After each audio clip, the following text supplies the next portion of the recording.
हिंदी की कक्षा में आप सभी का हार्दिक स्वागत है।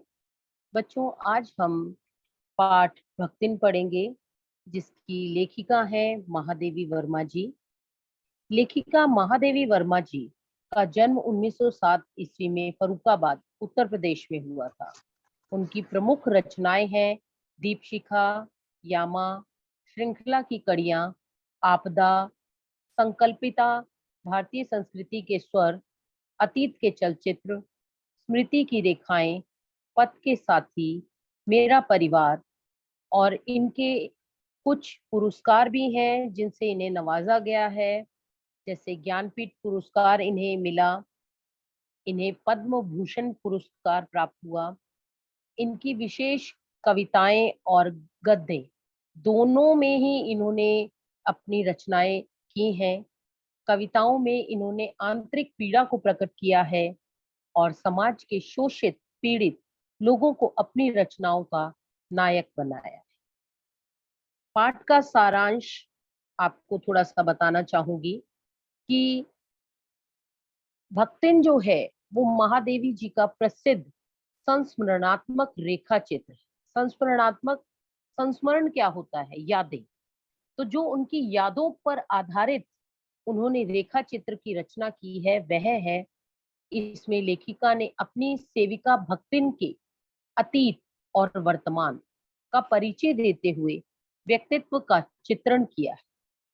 लेखिका के घर में काम करना शुरू करने से पहले भक्तिन ने एक संघर्षशील व स्वाभिमानी जीवन जिया, जीवन की राह बदलने का निर्णय लिया। उसके जीवन को महादेवी जी ने 4 परिच्छेदों में बांटा है। नोट कर लीजिए कितने परिच्छेदों में यहाँ पर उसके जीवन को अभिव्यक्त किया गया है। ऐसा प्रश्न आपको बहुवैकल्पिक प्रश्नों में पूछा जा सकता है कि उनके जीवन को कितने भागों में, कितने परिच्छेदों में बांटा गया महादेवी जी के द्वारा। तो 4 परिच्छेद, जिसमें सबसे पहला परिच्छेद जो है उसमें बताया गया कि उनकी सौतेली माता के कहने पर बहुत ही कम उम्र में उनका विवाह कर दिया गया और उनके पिता जो थे उनकी मृत्यु के बाद सौतेली माता का व्यवहार बहुत ही बुरा था। दूसरे परिच्छेद में बताया गया है कि किस प्रकार उनकी सास व जेठानियों द्वारा उनकी उपेक्षा की जाती थी। क्यों?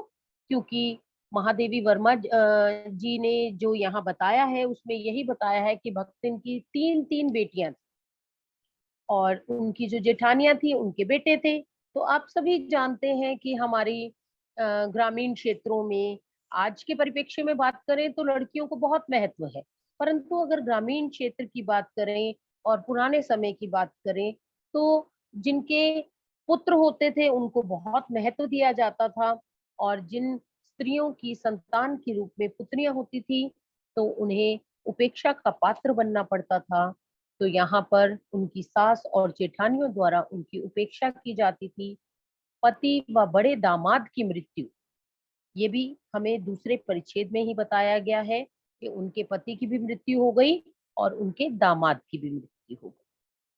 तीसरे परिच्छेद में क्या बताया गया है कि पंचों के द्वारा उसकी बेटी की जबरन यानी जबरदस्ती शादी के बाद उसने ये निर्णय लिया, उसको इतनी ग्लानि हुई, वो उस अपमान को सहन ही नहीं कर सकी और वह शहर आ गई।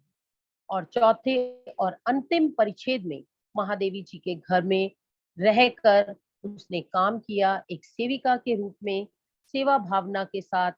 उसके गुण दोषों को महादेवी जी ने के साथ उसका जो अटूट संबंध था उसका वर्णन किया गया है कि महादेवी वर्मा जी ने उसके गुण और दोषों को भी जो है गुण दोषों के साथ उसे स्वीकारा। उसके अंदर बहुत सी कमियां भी थी, परंतु कमियों को उन्होंने कभी उजागर नहीं किया, अनदेखा किया। अब भक्तिन का परिचय, उसकी वेशभूषा, उसकी वेशभूषा कैसी थी? वह बहुत ही छोटे कद की थी। उसके होंठ जो थे वो बहुत ही पतले-पतले थे और उसकी आँखें बहुत छोटी थी, वो बहुत क्षीण वपु काया की थी, दृढ़ संकल्पी थी परंतु बहुत ही समझदार महिला थी। हनुमान जी के समान सेवा भाव उसके अंदर था। जिस प्रकार से हनुमान जी को हम जानते हैं श्री राम जी के प्रिय भक्त के रूप में, अगर भक्तों की बात होती है तो हम हनुमान जी का नाम सर्वोपरि रखते हैं। तो हनुमान जी की सेवा भाव को कोई भी नकार नहीं सका आज तक। तो हनुमान जी के समान उनका सेवा भाव था। वो त्याग और समर्पण की भावना रखती थी महादेवी जी के प्रति। उनकी माँ जो थी वो साधारण साधारण ग्वालिन थी। ग्वालिन कौन होते हैं? ग्वाले जैसे होते हैं गाय भैंसे चराने वाले, तो उनकी पत्नी, ठीक है, ग्वालिन थी, जिसके नाम की जानकारी नहीं है, इसलिए उसकी माँ जो थी अनाम धन्या उन्हें कहा गया है। और लक्ष्मी का जो भक्तिन का जो वास्तविक नाम है वो लक्ष्मी यानी लक्ष्मीन बताया गया है। लक्ष्मी आप सभी जानते हैं कि दीपावली के दिन हम लक्ष्मी जी की पूजा करते हैं। लक्ष्मी अर्थात धन, धन की देवी, समृद्धि व खुशहाली का प्रतीक, जिसे हम लक्ष्मी के नाम से जानते हैं। अब यहाँ भक्तिन के परिचय की बात कर रहे हैं हम कि महादेवी जी के समान भक्तिन के नाम में भी विरोधाभास छिपा हुआ है। कैसा विरोधाभास? कि नाम तो है लक्ष्मी यानी सुख, धन से भरपूर, परंतु वास्तव में वह कैसी है? बहुत ही गरीब महिला है, संघर्षपूर्ण जीवन जीने वाली महिला है। और महादेवी जी जो है, उन्होंने महादेवी अर्थ महान देवी, वास्तव में भी अपने जीवन और व्यक्तित्व को महान व उदार नहीं मानती थी। महादेवी जी अपने आप को कोई बहुत महान नहीं मानती थी। तो दोनों के जीवन का जो विरोधाभास है उसे भी यहाँ दर्शाया गया है। भक्तिन जो थी वो बहुत ही समझदार थी, क्योंकि उसने अपना समृद्धि सूचक नाम लक्ष्मी, उसे ऐसा लगा कि ये उसके लिए एक हंसी का पात्र वाली बात ना हो जाए कि उसका नाम लक्ष्मी है और वह बहुत ही निर्धन है।